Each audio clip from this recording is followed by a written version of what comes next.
In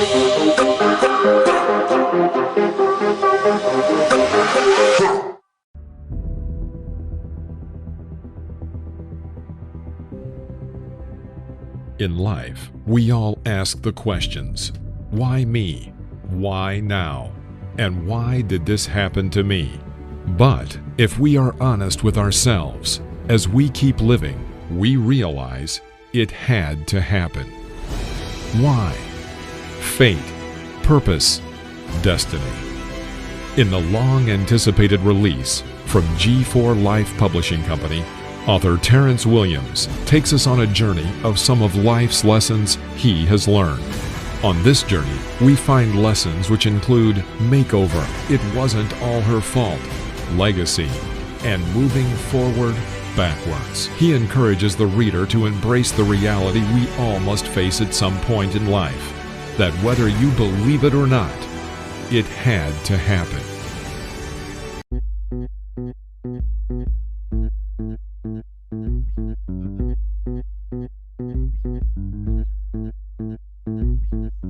Welcome to Grace Talks, produced by Grace Media Productions and hosted by T-Dub Entertainment. Grace Talks is a podcast that informs and inspires to help you grow gracefully. Here you can enjoy great conversations, experience special guests, and encounter grace moments. Tune in now for an all-new episode of Grace Talks.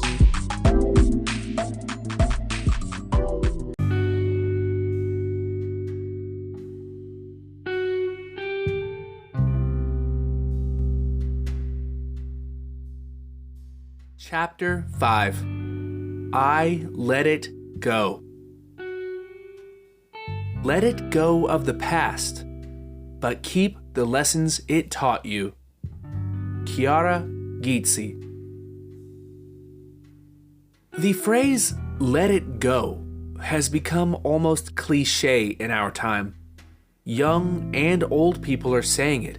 People of various races are saying it about slavery and dictatorship. Family members say it regarding childhood issues. Therapists say it to almost all their clients.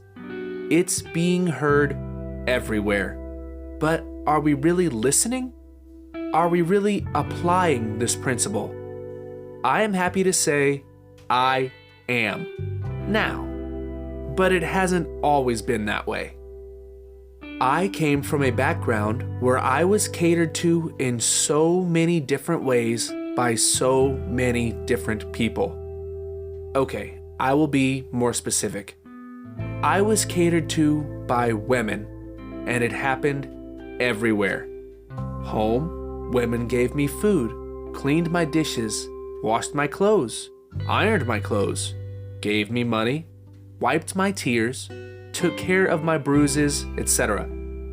Now, it's possible some are saying, why is that an issue? Isn't that what most mothers do anyway? Well, that is true. But every aunt did it, every cousin did it, and it continued outside of the house. Every teacher did everything for me. Every female at church waited on me hand and foot. I was truly treated like a prince as a child, and then treated like a king when I became an adult. Maybe I should mention that this all took place while I was in my hometown city of New Orleans. However, getting older and moving, life changed. I moved to Virginia for 6 months. Then finally to the current city I reside, Houston. It was in these two locations that life became different. Whether it was romantic relationships, or business relationships, or even friendly relationships, things changed. I wondered why it was women would look at me funny when I made certain requests. It was strange to me at times that they would sit down with their food and tell me that mine was in the kitchen. After going to the kitchen, I would discover my plate was not fixed. It did not matter if it was drinks or assistance of any kind. I was being made to do it for myself. I had to let this mindset of women waiting on me go. Secondly, whenever a relationship would end, I spent a lot of time reflecting on what the other person did wrong. It did not matter if it was a friendly relationship, a business relationship, or even a romantic relationship. I allowed myself to be bitter about it while reliving the situation in my head. People, please hear me. Nothing good comes from living like this. No blessings can really come to you by living like this. No change or future victories can really happen by operating like this. By doing this, I didn't realize I built up a wall around my heart. This wall kept out the possibility of others coming in to hurt me again. Or so I imagined. If I was to enjoy life again, if I was to experience healthy relationships in the future, or if I was to love again, I needed to stop holding on to stuff that happened in the past. Yes, the people who took care of me, waited on me, and catered to me were wonderful people. Yes, the women I dated were wonderful women. They had their faults, but what person doesn't? The problem, however, that I didn't focus on was actually the reason a continued situation took place in all my relationships. I didn't allow myself to take the right perspective in these situations. And because of no time of reflection between each one, I allowed myself to remain a victim. Many people sing in church, "Take your burdens to the Lord and leave them there." The issue I have, and I'm sure others as well, is knowing exactly how is that done. We pray, we sing, and we are emotional. But when prayer time and meditation is over, we leave with the thought still heavy on our minds. Where is the release? Where is the drop-off location? How do you say, "God, take this from me," but then you rehash the story to the next person you come in contact with? There has to be a solution. Thank God for Pastor Mike McClure Jr., the Rock Church in Birmingham, Alabama. He recently recorded an album entitled Live Free. Look it up when you get a moment. There is a song on the album called Freedom Chant. The chant is, "I let it go." I can't really state what I was dealing with that day I heard it, or what was on my agenda or on my mind, because I don't remember. However, I listened to this song 2 or 3 times, and something broke in me. While listening, I began to call out the situations and circumstances that kept my heart cold. I began to speak freedom. I declared that I was free.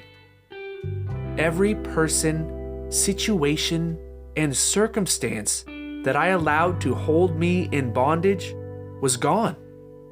My heart was restored, and I felt free, cleansed, and renewed. I understand that every person's day of freedom is different. Some people get to that place sooner than others.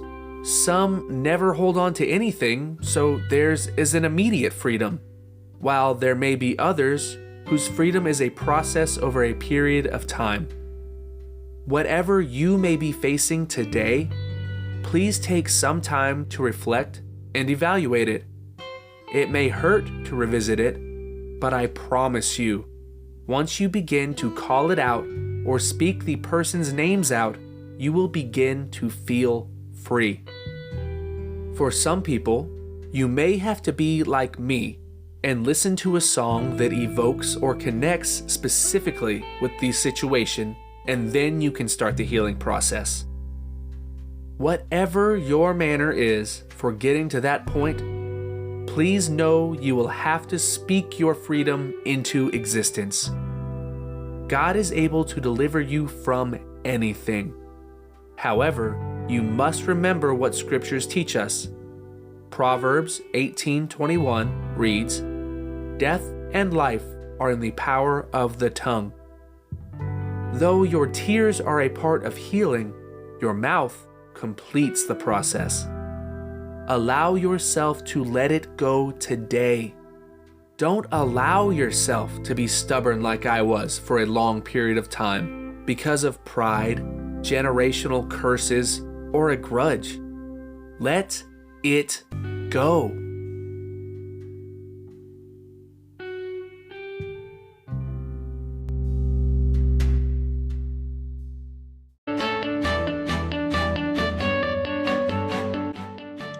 If you have a question or would like us to discuss a specific topic, Grace Talks wants to hear from you.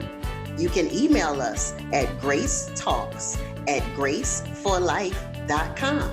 That's grace_talks@grace-4-life.com.